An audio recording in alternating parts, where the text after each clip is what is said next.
The most overlooked resource in any prep or plan is a water feature. Today we're going to look at how this one resource can supercharge your prep or plan. Water is essential to all life on Earth.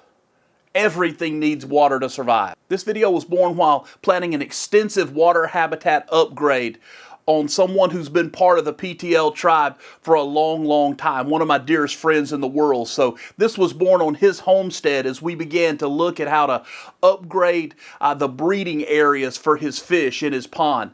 So let's jump on into the details of today's video as we look at the greatest overlooked resource in any prep or plan. A water habitat brings so many advantages when we have that as our prep or plan.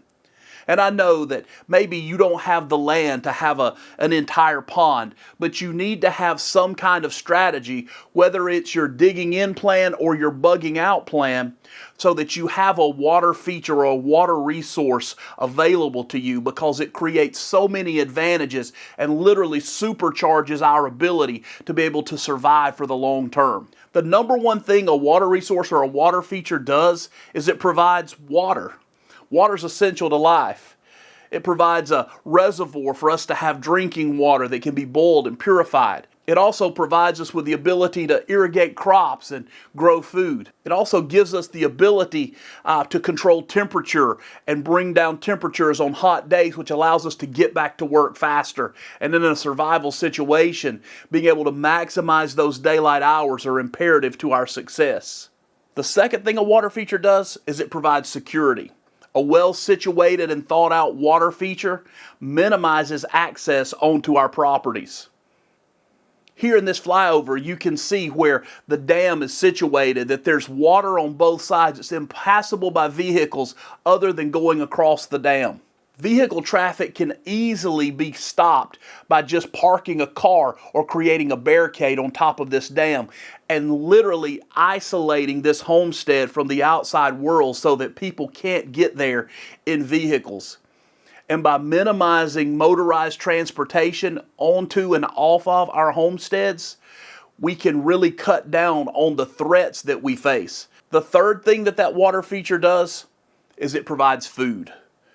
It provides fish, it provides crayfish, all of those things that live in the water, as well as aquatic plants. There's many beneficial aquatic plants. But it also creates edges.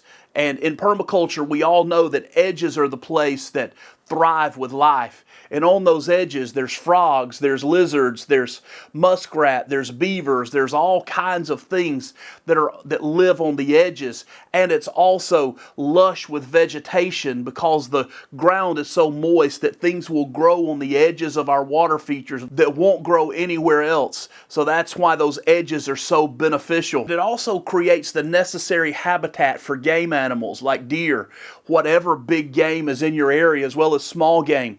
Rabbits and squirrels and raccoons, all of those things need a water feature in order to live. It also attracts birds and all of those food resources that we need in order to create a long-term survival plan. By having a water resource on our property, it solves some of the most complex things that we have in our survival plans. Water, food, and keeping our livestock alive and our gardens growing. A water resource does all of those things for us. We need to make sure that our plan, whether it's a bug out plan or whether it's a digging in plan, it doesn't matter which one of those two things is our primary survival strategy. It needs to include an available water source. When you're planning your bug out strategy, make sure your bug out destination, that location, has a water resource available. Click the card right here and you can see our bug out location and how it's situated to running water. It's essential that we have that resource, especially in a bug out situation where we may not already have the infrastructure in place. We need a resource that can sustain us while we get the necessary infrastructure in place to support ourselves. If you're digging in, you may not have a pond on your property, but get on Google Earth, zoom out and see where that nearest water feature is. Find a safe, accessible way to get there so that you can fish, so that you can cast nets, so that you can do those things to harvest the food and to be able to transport water back to your location. By sitting down and having a plan that includes a water resource, a water feature in your prepper plan, you're setting yourself up for success and you're maximizing your chances for survival. If you like the content in this video, subscribe and ring that notification bell. Drop a comment and let us know how close you're situated to a water feature, or if you've even thought about this in your prepper strategy. If you've enjoyed this video, I think this video on this end card is going to also be something you're really going to enjoy. So click on it, and remember, until next time, we're all just growing and learning.